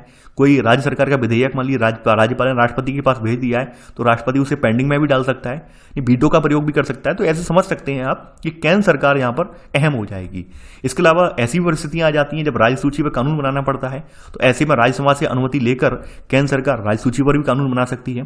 तो यहाँ पर स्पष्ट रूप से आप समझ पा रहे होंगे कि हमारे यहाँ सेंट्रल गवर्नमेंट को स्ट्रांग रखा गया है, यानी हमारी सेंट्रल गवर्नमेंट का जो मॉडल है वो स्ट्रांग है। राज्य का जो स्टेट गवर्नमेंट है वो वास्तव में आश्रित है। स्टेट गवर्नमेंट को इंडिपेंडेंट नहीं बनाया गया, स्वतंत्र नहीं बनाया गया, बल्कि आश्रित बनाया गया है, जो कि हर परिस्थिति में केंद्र सरकार की ओर जो है देखती ही है। ठीक है, ये बात आप समझ लीजिए। आगे बढ़ते हैं यहाँ पर। अब जैसे यहाँ बताया गया है अनुच्छेद 257(1) में साफ साफ बात कही गई है कि प्रत्येक राज्य की कार्यपालिका शक्ति का प्रत्येक राज्य की कार्यपालिका शक्ति का इस प्रकार प्रयोग किया जाएगा जिससे संघ की कार्यपालिका शक्ति में कोई अड़चन ना हो। साफ साफ कहने का मतलब समझ रहे हैं आप, यानी कि जो राज्य का सीएम वगैरह होगा उसकी जो जो है आपके कह सकते हैं उसका जो मंत्रिमंडल वगैरह होगा वो इस तरह की गतिविधियां नहीं करेगा कि भाई सेंट्रल गवर्नमेंट का जो मंत्रिमंडल वगैरह है, सेंट्रल गवर्नमेंट की जो वास्तविक कार्यपालिका प्रधानमंत्री वगैरह है उससे टकराव हो। तो इससे क्या होगा, प्रतिकूल प्रभाव ना पड़े। यानी कि ये सब चीज़ें क्यों रखी गई हैं, ये बात क्यों दोहराई गई है। अगर ऐसा होगा, मान लीजिए सीएम कोई किसी राज्य का सीएम है और वो लगातार टीका टिप्पणी कर रहा है, लगातार ऐसे काम कर रहा है जिससे वास्तव में गरिमा का हनन भी हो रहा है, तो कहीं ना कहीं वो प्रतिकूल प्रभाव डालेगा। ठीक है, तो यहाँ पर वही बात कही गई है कि आपको केवल फॉलो करना है, पीएम की गाइडलाइंस को फॉलो करना है। यानी आप बेशक सीएम बन गए हैं लेकिन आप अड़चन नहीं डालेंगे कोई। तो ये बात अनुच्छेद 257 का उपबंध 1 में बात ये कही गई है। आगे बढ़ते हैं यहाँ पर। इसके अलावा सबसे इंपॉर्टेंट बात यह है आपकी जो अखिल भारतीय सेवाएं, आईएएस, आईपीएस, आईएफएस, ठीक है, तो ये अखिल भारतीय सेवाएं हैं, यानी कि जो आप देख पा रहे हैं अखिल भारतीय सेवाएं, ये पूरे देश में हैं। और ये इनको जो है आपको पता होगा किन के अधीन है, ये सेंट्रल गवर्नमेंट के अधीन है। जैसे आप देख रहे हैं जिलाधीश के रूप में कार्यरत प्रशासनिक सेवा अधिकारी हैं, पुलिस कमिश्नर के रूप में भारतीय पुलिस सेवाएं कर्मचारी हैं, ये सब केंद्र सरकार के नियंत्रण में है। इन पर अनुशासनात्मक कार्यवाही भी कौन करता है, सिर्फ सेंट्रल गवर्नमेंट करती है, ना कि राज्य सरकार। तो ऐसे करके जो है सेंट्रल गवर्नमेंट ने अपना प्रशासकीय नियंत्रण भी यहाँ पे जमाए रखा है। अगली स्थिति बताई गई है अनुच्छेद 33 और 34, आपने पढ़ा होगा, यानी आपका पढ़ा होगा, मौलिक अधिकार में ही आ जाते हैं ये। तो इसमें आपका मार्शल लॉ की बात की गई है। अनुच्छेद 33 ये कहता है कि जो भी सैनिक व्यवस्था है, जो भी आपकी जो सैन्य टुकड़ियां हैं, या फिर जो भी आपकी जो ट्रूप्स हैं, जो आपकी सेना की बटालियंस वगैरह, उनकी एक अलग जो होंगे, यानी उनके लिए एक अलग उपबंध होंगे। मौलिक अधिकारों के संबंध में बताया गया है। अनुच्छेद 34 में ये बताया गया है कि जिस जगह पर आपका सैनिक शासन लागू होगा, वहां पर जो प्रावधान है वो आपको एकदम नॉर्मल प्रावधान नहीं मिलेंगे, बल्कि अनुच्छेद 34 के अधीन वाले प्रावधानों को फॉलो करना पड़ेगा। ऐसा किया क्यों गया है? ताकि शांति व्यवस्था जो है वो बनाए रखी जा सके और फिर से जो है लोकतंत्र की बहाली की जा सके। यानी आप लोग जानते हैं काफी राज्यों में दंगा फसाद, नक्सलवाद, ठीक है, आतंकवाद, ये सब देखने को मिलता है। तो इस वजह से भी, यानी जब हमारा देश आज़ाद हुआ था उस समय एक लंबी हिंसा का शिकार हुआ था देश, तो आपको पता होगा। तो इस वजह से यहाँ पर सेंट्रल गवर्नमेंट के हाथ में प्रावधान दिया गया, जरूरत पड़ने पर वो मार्शल लॉ भी लगा सकता है। जैसे आपने वर्तमान में भी देखा होगा कुछ राज्यों के साथ सीधा टकराव है, कुछ राज्यों में लगातार हिंसक झड़पें होती हैं, ठीक है। तो वहां पर अगर सेंट्रल गवर्नमेंट चाहे तो सेंट्रल गवर्नमेंट चाहे तो राष्ट्रपति से कह के मार्शल लॉ भी लगवा सकता है वहां पर, ठीक है। तो यहाँ पर अगर आप देखेंगे तो ये सब चीजें क्या है, ये यहाँ पर इन सब चीजों से ये आपको पता चलता है कि सेंट्रल गवर्नमेंट की ताकत यहाँ पर ज्यादा है, ठीक है। ये बात सामने निकल कर आती है। आगे बढ़ते हैं हम। देखिए यहाँ पर बताया गया भारतीय संघीय व्यवस्था में तनाव। देखिए ये बात तो स्पष्ट है कि भाई संविधान ने केंद्र को बहुत ज्यादा शक्तियां दी हैं, लेकिन समय समय पर क्या हुआ है कि बहुत ज़्यादा शक्तियां मिलने के बावजूद भी यहाँ पर जो राज्य हैं, राज्यों ने भी, ऐसा नहीं है राज्यों ने मांग नहीं उठाई, राज्यों ने भी मांग उठाई है। कई बार इस बात को लेकर आलोचना भी की गई है कि भाई जो संघीय व्यवस्था है, संघीय व्यवस्था का, संघवाद का पूरी तरह से पालन नहीं किया गया, अपनी यहाँ पे मनमर्जी चलाई गई है। तो इस तरह की राज्यों ने डिमांड भी की है। अब जैसे बताया गया है कि भाई केंद्र राज्य संबंध कैसे हैं, तो यहाँ पर साफ साफ किताब एक्सेप्ट कर रही है कि संविधान तो मात्र एक फ्रेमवर्क या ढांचा है। यहाँ पर ईंट, गारा, सुर्खी, चूना चढ़ाने का काम राजनीति की वास्तविकताओं द्वारा होता है कि वर्तमान में जो राजनीतिक जो शक्तियां हैं वो किस तरह से कार्यरत हैं, किस तरह से अपना जो है यहाँ पर जोड़ तोड़ बनाकर किस तरह से जो अपना सामंजस्य स्थापित कर पा रही हैं, ये बहुत ज़्यादा इंपॉर्टेंट है। यानी संविधान ने तो यहाँ पे फ्रेमवर्क बना दिया कि भाई ये सेंट्रल गवर्नमेंट ऐसे काम करेगी, स्टेट गवर्नमेंट ऐसे कार्य करेगी, लेकिन उनमें जो तालमेल है, तालमेल कौन बिठाएगा? तालमेल में बिठाएगा वर्तमान जो सरकारें होंगी, वर्तमान चाहे सेंट्रल गवर्नमेंट में जो सरकार हो, राज्य में जो सरकारें हो, उनके मध्य अगर आपसी यहाँ पर कह सकते हैं जो है मतभेद हैं, तो यकीन मानिए कहीं ना कहीं बार बार तनाव की स्थिति बनी रहेगी। तो यहाँ पर जरूरी है ये मतभेद ना हो।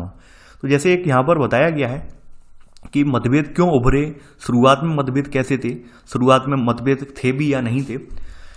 जैसा कि आप सभी लोग जानते हैं, मैंने आपको पहले ही रिकमेंड कर चुका हूं आपको अभी इसी चैप्टर में कि आप बिपिन चंद्रा की जो आज़ादी के बाद भारत किताब है वो पढ़िए। उसमें साफ साफ कहा गया है कि शुरुआत के सालों में, शुरुआत के जो आगामी जो इनके जो है इलेक्शन हुए, लोकसभा के इलेक्शन, तो उस समय में क्या है कि आगामी जो शुरुआत में लोकसभा के इलेक्शन जो हुए हैं संविधान का निर्माण होने के बाद, तब केंद्र में भी और राज्यों में भी, अधिकतर राज्यों में जो है कांग्रेस की सरकार होती थी। अब देखिए कांग्रेस की सरकार है, ऑब्वियस सी बात है, तो वहां पे सुप्रीम लीडर जो डिसीजन लेगा, यानी शुरुआत के दिनों में जवाहरलाल नेहरू सक्रिय थे कांग्रेस में, उसके बाद इंदिरा जी सक्रिय हो गई, तो ऑब्वियस सी बात है वहां पे राज्य जो है कुछ मांग नहीं कर पाते थे। राज्यों के नेता जो कह दिया सुप्रीम लीडर ने वही मान लेते थे। लेकिन 1960 के दशक में, एंड के दशक में क्या हुआ कि केंद्र में तो कांग्रेस गवर्नमेंट रही, लेकिन राज्यों में दल परिवर्तन हुआ। राज्यों में जो कांग्रेस की गवर्नमेंट नहीं रही, यहाँ पे भिन्न भिन्न दल जो सत्ता में आ गए, तो ऐसे करके जो है अब यहाँ पे हस्तक्षेप होने लगा। ऑब्वियस सी बात है, पहले कांग्रेस में यानी सुप्रीम लीडर तय कर देते थे कि भाई फलाने राज्य को ये मिलेगा, तो वो संतुष्ट हो जाते थे। अब ऐसा नहीं है, क्योंकि अब सेंट्रल गवर्नमेंट में तो कांग्रेस बैठी है, लेकिन अन्य राज्यों में कोई और सरकार बन गई, तो अब वहां पर ये बात निकल के आने लगी, भाई हमें क्या चाहिए और आप हमें कितना देंगे, ठीक है। यानी अब ये नहीं चलेगा कि आप अपना जो चाहेंगे वो हमें देंगे, नहीं, हमारी जो मांग है वो आपको हमें देना पड़ेगा। तो यहाँ पर अब ऐसे करके टकराव की स्थिति हमें देखने को मिलती है। तो वही सब चीजें हैं। अब आखिरकार 1990 के दशक में आते आते और स्थिति बिगड़ी। अब स्थिति क्या बिगड़ी, अब तो कोई भी दल जो है, अब तो कांग्रेस का वर्चस्व काफी हद तक खत्म हो गया, यहाँ साफ साफ कहा गया है। अब यहाँ पे गठबंधन राजनीति का दौर स्टार्ट हो गया, यानी सेंट्रल गवर्नमेंट में भी गठबंधन से ही लोगों ने एंट्री मारी। तो ऐसे में जब सेंट्रल गवर्नमेंट में गठबंधन से एंट्री लोगों ने मारी, तो वहां पर क्या हुआ, वहां पर क्षेत्रीय एकता, यानी क्षेत्रीय दल जो थे वो सत्तारूढ़ हुए, यानी राष्ट्रीय स्तर के दल भी पहुंचे और क्षेत्रीय दल भी पहुंचे। तो ऑब्वियस सी बात है, जब क्षेत्रीय दल पहुंचेंगे तो अपनी क्षेत्र की विविधता को भी चाहेंगे वो कि हमारी विविधता बढ़े, क्षेत्र पर यानी क्षेत्रीय हमारा जो कल्चर है वो बढ़े। तो ऐसे कर करके यहाँ पर जब ये गठबंधन सरकारें बनी तो राजनीति का कद बढ़ा, विविधता का आदर हुआ और एक संघवाद की शुरुआत वास्तव में यहीं से हुई। यानी किताब खुद एक्सेप्ट कर रही है कि इससे पहले का संघवाद वाला ढांचा नहीं था, क्योंकि ऑब्वियस सी बात है, कांग्रेस की जब सरकार थी और कांग्रेस की सभी राज्यों में सरकार हुआ करती थी, तो वहाँ पे कुछ बोलने वाले नहीं थे। जवाहरलाल नेहरू ने जो तय कर दिया, इंदिरा जी ने जो तय कर दिया, वही होता था। राज्य में कोई भी सीएम हो, कुछ बोल ही नहीं पाता था। लेकिन जब यहाँ पे सत्ता परिवर्तन हुआ, दल परिवर्तन हुआ, गठबंधन की सरकारें बनी, तब वास्तव में जो राज्य थे, राज्यों ने अपनी परेशानियां बताई, राज्यों ने अपनी मांगें करना स्टार्ट कर दी। और वो पूरी कहानी अगर आपको डिटेल में पढ़नी है तो आप बिपिन चंद्रा वाली किताब जरूर पढ़ें। आगे बढ़ते हैं स्वायत्तता की मांग, यानी हमें कितनी स्वायत्तता मिली, हम क्या कर सकते हैं, क्या नहीं कर सकते हैं। तो ये स्वायत्तता की मांग भी उठी। जैसे यहाँ बताया गया कि कभी कभी मांगों के पीछे इच्छा होती थी शक्ति विभाजन हो, राज्यों के पक्ष में यानी ज़्यादा शक्तियाँ मिलें। जैसे यानी बताया अनेक राज्यों ने ये मांग उठाई कि तमिलनाडु, पंजाब, पश्चिम में यानी और इन प्रमुख अकाली इन्होंने मांग उठाई, स्वायत्तता की मांग उठाई कि हमें ज़्यादा स्वायत्तता मिले। कुछ राज्यों ने जो है आय के स्वतंत्र साधनों की मांग उठाई। इन राज्यों का मानना यह था कि संसाधनों पर हमारा ज़्यादा नियंत्रण हो, यानी हमारे राज्य में संसाधन है तो हमें भी कुछ इसका प्रॉफिट दो, सब कुछ केंद्र सरकार थोड़ी ना ले जाएगी। जैसे यहाँ पे बताया गया पश्चिम बंगाल ने, ऐसे वामपंथी सरकार ने यहाँ पे एक पुनर्प्रवासित करने के लिए दस्तावेज जारी कर दिया। तमिलनाडु, पंजाब में भी ऐसी मांगें उठी। इनका यहाँ पे मानना यही था कि भाई वित्तीय अधिकार भी हमें ज़्यादा से ज़्यादा दो। ऐसे करके आगे बढ़ते बढ़ते यहाँ पे और भी कहानी बताई गई है। कुछ मांगें जो थी प्रशासकीय शक्तियों पर नियंत्रण के आधार पर थी। कुछ मांगें ये थी कि ज़्यादा से ज़्यादा प्रशासकीय शक्तियाँ हमें दी जाएं। जैसे दिल्ली की मांग है, दिल्ली की जो केजरीवाल जी हैं वो ज़्यादातर यही मांग करते हैं कि भाई दिल्ली पुलिस हमारे अधीन करो, आपने सुना होगा। और बहुत बार हुआ है कि दिल्ली यानी जो दिल्ली की पता है, दिल्ली का जो रीजन है वो पूरा केंद्र सरकार के अधीन है। दिल्ली की बाद बाकी व्यवस्था जो है केजरीवाल जी चलाते हैं, और जो वैसे ही यानी प्रशासनिक अमला है वहाँ का जो पुलिस प्रशासन है वो केंद्र सरकार के अधीन है। ये बात आपको पता होगी। तो काफ़ी बार इस बात को लेकर टकराव होता है दिल्ली गवर्नमेंट का और सेंट्रल गवर्नमेंट का कि भाई प्रशासकीय जो पुलिस तंत्र है वो हमें दो। ये आपने देखा होगा, हाल की यानी चर्चा में रहता है। कुछ मुद्दे कुछ राज्यों ने इस आधार पर मांग उठाई कि हमारी सांस्कृतिक भाषाई मुद्दे हमारे जो हैं, तो यहाँ पर हम ही अपने राज्य वाले आगे बढ़े। जैसे साउथ में तमिलनाडु में चले जाएं तो तमिलनाडु में हिंदी का वर्चस्व का विरोध हुआ। पंजाब में पंजाबी के अलावा किसी और भाषा को अपनाने को लेकर विरोध हुआ। तो ये सब चीज़ें हमें देखने को मिलती हैं, यानी हर राज्य ने कहीं ना कहीं अपने अपने विरोध दर्ज करवाए। 1960 के दशक में सबसे ज़्यादा प्रबल विरोध जो हुआ था वो हिंदी को राजभाषा बनाने के विरोध में हुआ था। आपको पता होगा कि लंबा आंदोलन चला था और काफ़ी दंगा भी हुआ था इसमें साउथ में। तब जब इंदिरा गांधी जी गई हैं तब वो दंगा वहाँ पे शांत हुआ है। तो ये सब बातें हैं यहाँ पर, वही सब कहानी कथा यहाँ पे आप पढ़ रहे हैं। इसके अलावा राज्यपाल की भूमिका और राष्ट्रपति शासन, ये दोनों ही चीज़ें बहुत ज़्यादा विवादास्पद हैं। और वर्तमान में अभी आपको इनकी प्रासंगिकता बताऊंगा कि कैसे विवादास्पद हैं, वो मैं बताऊंगा। ऑब्वियस सी बात है, राज्यपाल की जो भूमिका है ये विवाद का बेशक इसलिए और रही है क्योंकि राज्यपाल का जो यहाँ पे नियुक्ति की जाती है, यानी राज्यपाल की जो नियुक्ति की जाती है उसके लिए कोई वोटिंग तो होती नहीं है। नहीं, ये बात आप जानते हैं। यानी कि जो आपका यानी जो राज्य का गवर्नर है उसके लिए कोई वोटिंग तो होती नहीं है। ऑब्वियस सी बात है, सेंट्रल गवर्नमेंट में जिसकी सरकार होती है वही सरकार अपना कोई या तो राजनेता भेजेगा वहाँ पे, लोक सेवक भेजेगा, कोई सेवानिवृत्त सैन्य अधिकारी वगैरह भेज देगा वहाँ पर, यही तो होता है। तो यानी कि जो अब यहाँ पर जो कैंडिडेट आ रहा है वो होता किसका है, वो सेंट्रल गवर्नमेंट का कैंडिडेट होता है। तो ऐसे में यहाँ पर अक्सर, यानी आप ये बात तो जानते ही हैं कि जब राज्यपाल है तो तमाम कोई हमारा विधेयक वगैरह पारित होगा जाएगा तो राज्यपाल के पास ही, राज्यपाल अपने अंतिम हस्ताक्षर करेगा। अब क्योंकि सेंट्रल गवर्नमेंट वाली सरकार अलग है, राज्य गवर्नमेंट वाली सरकार अलग है, तो ऐसे में मतभेद बढ़ता है, विवाद होते हैं। जैसे आपके सामने यूनिक एग्जाम्पल अभी मैं लूँ अभी वर्तमान का, यानी कि अभी आपका नवंबर 2020 चल रहा है, तो उस हिसाब से आपका बंगाल यूनिक एग्जाम्पल है, महाराष्ट्र का यूनिक एग्जाम्पल है, ठीक है। यानी यूनिक एग्जाम्पल है अभी के, यानी अब आप 3 साल बाद वीडियो देखें तो मुझे नहीं मालूम वहाँ पे किसकी सरकार होगी, कौन राज्यपाल होंगे, लेकिन अभी एग्जाम्पल देखें 2020 में तो अभी यहाँ पे यूनिक एग्जाम्पल है, ठीक है। तो ये टकराव बार बार हो रहे हैं, यानी राज्यपाल ये कह रहे हैं भाई सरकार बिल्कुल चला नहीं पा रहे हैं ये, अब वो ये कह रहे हैं राज्यपाल हमें चलाने नहीं दे रहे हैं। तो ये चीज़ें अखबार में भी पढ़ रहे होंगे। तो ये है क्या, यानी ये भी स्थिति आज दिन तक स्पष्ट नहीं हो पाई है कि भाई हस्तक्षेप कितना करेंगे राज्यपाल और कितना नहीं करेंगे, ठीक है। तो ये सब चीज़ें, राज्यपाल की जो भूमिका है यहाँ पर हमेशा विवादास्पद रही है, बहुत ज़्यादा विवाद का मुद्दा रही है। 1983 में यहाँ पर सरकारी आयोग भी बनाया गया था और आयोग ने अपनी रिपोर्ट भी सबमिट की थी। तो यहाँ पर आयोग ने बोला था कि भाई राज्यपालों को, यहाँ पर राज्यपालों की नियुक्ति अनिवार्य रूप से निष्पक्ष होकर की जानी चाहिए। अब निष्पक्ष होकर करेगा कौन, भाई आएंगे तो केंद्र से ही। अब केंद्र से जो आएंगे व्यक्ति आएगा तो केंद्र से आने वाला व्यक्ति ऑब्वियसली बात निष्पक्ष तो हो ही नहीं सकता है। भाई केंद्र सरकार उन्हें लेकर आ रही है, कोई मतदान हो नहीं रहा है, केंद्र सरकार अपना प्रतिनिधि जो नियुक्त कर रही है वहाँ पे, ऑब्वियसली बात है निष्पक्षता की बात तो करना ही बेईमानी है यहाँ पर। तो बातें बहुत सारी हुई हैं, लेकिन ये आज दिन तक ये विवादों के समाधान नहीं हो पाए हैं। देखिए, ऐसा नहीं है कि अभी वर्तमान में बीजेपी गवर्नमेंट है तो इस वजह से विवाद है, कांग्रेस के टाइम पे भी विवाद रहा है, ये बात जान लीजिए आप। अब आके कमेंट में आप ये आके मत लगाना आरोप कि सर आप बीजेपी है, बीजेपी की बुराई नहीं, बीजेपी की बुराई नहीं कर रहा हूं, ये कांग्रेस के टाइम में भी रहा है और कांग्रेस के टाइम का आपने ऊपर ही देख लिया, ठीक है। यानी कि ये हर किसी की स्थिति यही रहती है, जब सेंट्रल गवर्नमेंट में सरकार कोई और होती है, राज्य में सरकार कोई और होती है, तो टकराव बढ़ते हैं, कम नहीं होते हैं। दूसरा यहाँ पे विवाद का कहां पर रहा, अनुच्छेद 356 में, यानी राष्ट्रपति शासन में। आपको पता होगा राष्ट्रपति शासन लगाने का कुछ औचित्य कब बनता है, औचित्य जब बनता है वहां पर जब कोई सरकार भंग हो गई हो, ठीक है, विधानसभा भंग हो गई हो, ऐसी परिस्थितियों में राष्ट्रपति शासन वहां पे लगता है। लेकिन कई बार यहां पर स्थिति ऐसी उत्पन्न हो गई कि उस राज्य का शासन संविधान के बंदों के अकॉर्डिंग नहीं चला, तो यहां पर राष्ट्रपति शासन की घोषणा की गई, ठीक है। तो ये ऐसे में संघीय सरकार ने इसको अधिग्रहण कर लिया। और आपको ये पता होगा कि इस विषय पर राष्ट्रपति द्वारा जो उद्घोषणा है उसको संसद की स्वीकृति प्राप्त करना जरूरी होता है, और ऐसे करके राष्ट्रपति शासन जो है अधिकतम 3 वर्षों तक बढ़ाया जा सकता है। संसद की स्वीकृति मिलने के बाद राष्ट्रपति शासन जो है 3 सालों तक बढ़ाया जा सकता है। कई जगह ये भी देखने को मिला कि भाई राज्य सरकारों को बर्खास्त करके राष्ट्रपति शासन लगा दिया गया, कई जगह ये भी देखने को मिला। अब देखिए, आपको पता होगा अनुच्छेद 356 तो है ही है, एक अनुच्छेद 365 और भी है। 365 में ये है, अगर राज्य कोई है संवैधानिक उपबंधों के अकॉर्डिंग अपने सरकार चलाने में असक्षम है तो उस आधार पर भी राष्ट्रपति शासन लग जाता है। 365 और ज्यादा विवादास्पद है, 356 कम विवादास्पद है, 365 वाला और विवादास्पद है। यानी अगर मान लीजिए कोई राज्य जो है केंद्र सरकार के इंस्ट्रक्शन नहीं मान रहा है और संवैधानिक उपबंधों को बिल्कुल दरकिनार कर देता है, तो अनुच्छेद 365 के तहत भी राष्ट्रपति शासन लग जाता है वहां पर, ठीक है। तो ऐसे करके यहां पर चीजें हैं। जैसे बताया गया कि कुछ राज्यों में तो ये था कि भाई विधानसभा विघटन हो गया तो वहां पर राष्ट्रपति शासन लग गया। अब कुछ में तो राज्य जो है जानबूझकर, जैसे बताया गया, कुछ मामलों में राज्य सरकारों में विधायिका का बहुमत होने के बावजूद भी जो है राष्ट्रपति शासन लगा दिया गया। आप समझ सकते हैं, यानी कि यहाँ पे हुआ सब कुछ है। आप ये नहीं कह सकते हैं कि ये सब नहीं हुआ है, सब कुछ हुआ है। लोकतंत्र है, भारतीय लोकतंत्र है, सब कुछ हुआ है यहाँ पे, ठीक है।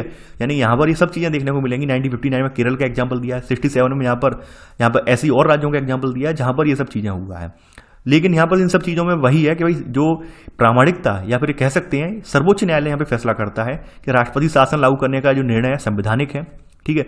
तो ये सब चीजें यहाँ पे सर्वोच्च न्यायालय तय करता है। लेकिन हालांकि आप सब लोग जानते होंगे सर्वोच्च न्यायालय बेसिक तय करता हो, लेकिन वही बात सर्वोच्च न्यायालय के पर भी लागू हो जाती है कि भाई अपनी मर्यादा में आप भी रहिए। यानी कि कार्यपालिका, विधायिका, न्यायपालिका, तीनों को यहाँ पे शक्तियों का बंटवारा है, तो उनसे भी सर्वोच्च न्यायालय को भी यहाँ पर एक तरह साइड में कर दिया जाता है कि आप भी अब साइड में हो जाइए। तो ऐसे करके यहाँ पर कहने का मतलब एंड में ही निकल के आता है, जिसकी लाठी उसकी भैंस, ठीक है। संविधान अपनी जगह है, सब कुछ अपनी जगह है, लेकिन ये टकराव आज भी बने हुए हैं, ये टकराव आज भी बने हुए हैं। यानी संविधान के बारे में ऊपर ही आपने लाइन पढ़ ली, जो व्यक्ति ये कहते हैं संविधान इंपॉर्टेंट नहीं है, यहाँ पे इंपॉर्टेंट सबसे ज्यादा क्या है, राजनीतिक जो पार्टियां हैं वो इंपॉर्टेंट है। यानी संविधान से ज्यादा इंपॉर्टेंट, सबसे ज्यादा जो देश चलाने में भूमिका निभा रही है राजनीतिक पार्टियां निभा रही हैं, राजनीति निभा रही है। यानी कि संविधान ने तो फ्रेमवर्क बना दिया भाई, संविधान ने फ्रेमवर्क तैयार कर दिया है, यहाँ पर कैसे शासन होगा, कैसे प्रशासन होगा, कैसे वो अपना सामंजस्य बिठाएंगे, वो तो हम लोगों को तय करना है। अब लोग ही यहाँ पे बात मानने को तैयार नहीं है तो ऑब्वियस सी बात है फिर संविधान का पालन कहाँ से हो जाएगा। तो ये सब चीजें हैं, लेकिन फिर भी आप समझ सकते हैं कि हमारे यहाँ एक उम्मीद की किरण कभी खत्म नहीं होती है। उम्मीद की किरण खत्म ना होने का क्या कारण है, हम भाई बड़े कह सकते हैं सहनशीलता वाले व्यक्ति हैं। यानी हमारे भारतीय लोग जो हैं बहुत ही ज़्यादा सहनशील हैं। तो भाई उनकी उम्मीद की किरण ये होती है कि बेटा अगली वाली 5 साल काट लो, इस बार वाली अगली वाली में तुम्हें उठा के पटक देंगे। ये बात तो आप जानते ही होंगे, हर जगह का सिद्धांत यही होता है कि आदमी कहता है कोई बात नहीं, कि काठ की हांडी एक बार चढ़ गई और 5 साल काट लो, कैसे भी रोते धोते 5 साल बाद तुम्हें उठा के पटक देंगे। पटकने का मतलब जान रहे होंगे, यानी कि गद्दी से उतार कर फेंक देंगे, वोट हम आपको देंगे ही नहीं।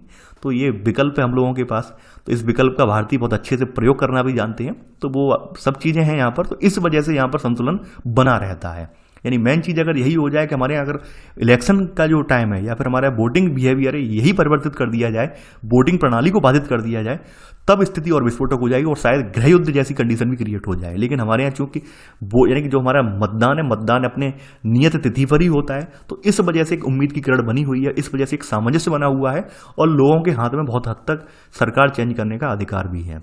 ठीक है, तो आप समझ रहे होंगे कि भाई ये वोटिंग प्रणाली है वो ही वास्तव में ये व्यवस्था कायम रख पाए हैं। यानी लोग अपने आप में ये महसूस कर लेते हैं, लोग अपने आप में मान लेते हैं, थोड़ा सा और सह लो फिर हम चेंज कर देंगे। आगे बढ़ते हैं यहाँ पर। अब यहाँ पर बताया गया कि 1967 तक अनुच्छेद 356 का अत्यंत सीमित प्रयोग किया गया और 1967 के बाद जो है, यानी सीमित प्रयोग क्या है, 1967 तक हर राज्य में कांग्रेस सरकार रही थी। 1967 के बाद स्थिति जो है चेंज हुई, यानी कि यहाँ पर सेंट्रल गवर्नमेंट में तो कांग्रेस सरकार रही, लेकिन गैर कांग्रेसी सरकारें जो है राज्यों में बनी। तो ऐसे में यहाँ पर तमाम सरकारों को बर्खास्त कर दिया गया, यानी बहुमत होने के बावजूद भी बर्खास्त कर दिया कांग्रेस ने।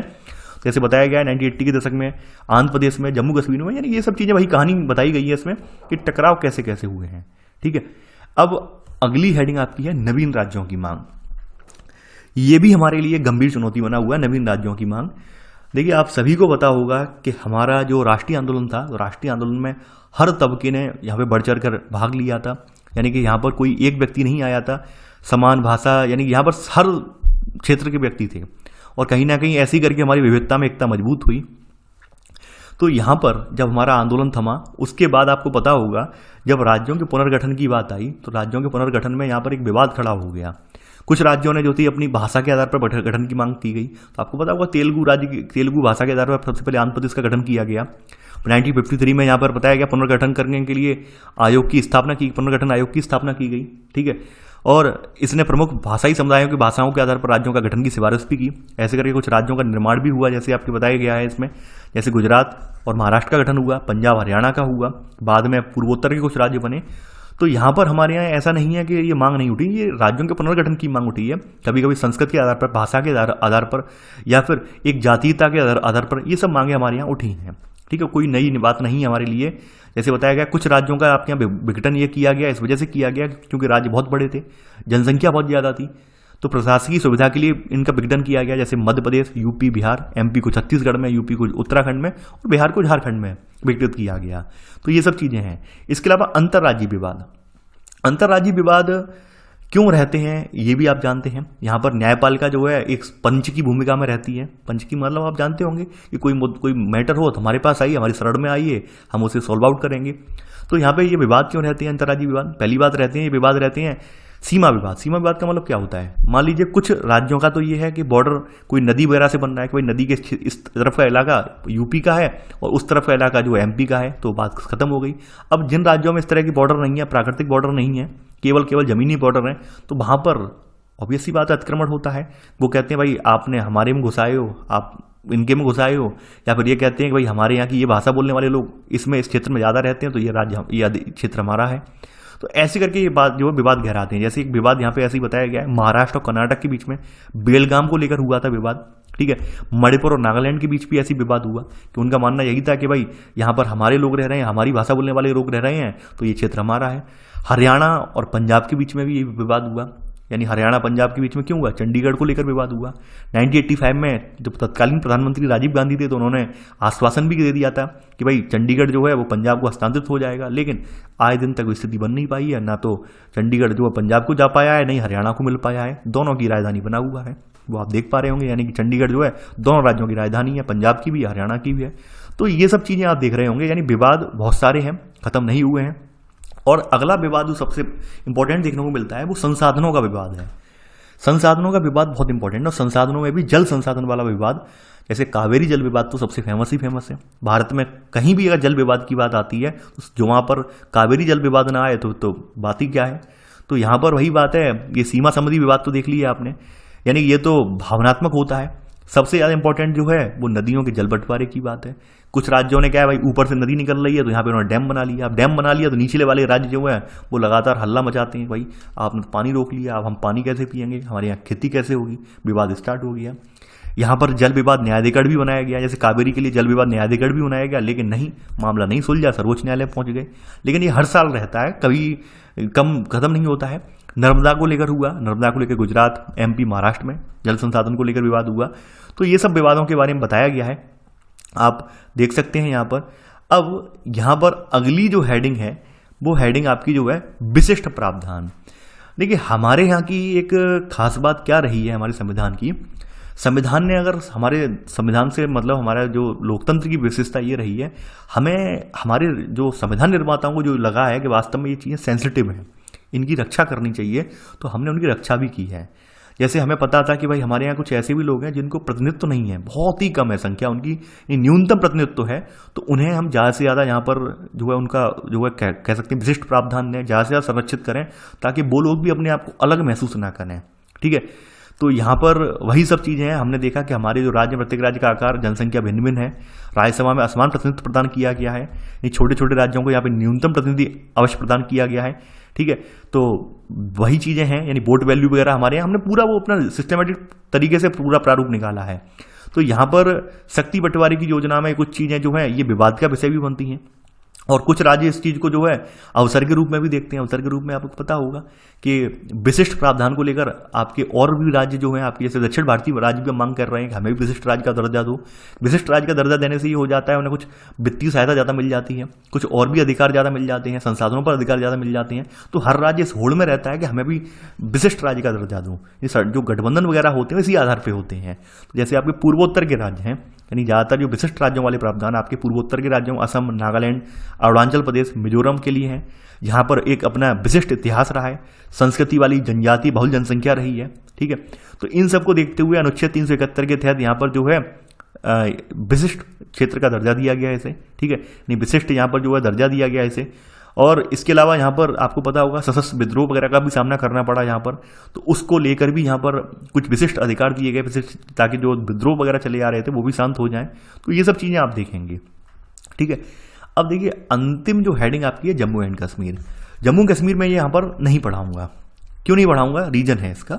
रीजन ये यहाँ पर पुरानी कहानी दी हुई है, पुरानी कहानी से आप बहुत अच्छे से अवगत हैं। यहाँ पर नई कहानी नहीं दी हुई है। यहाँ पे बताया गया है कि 370 क्यों दिया गया, 370 के क्या परिणाम है।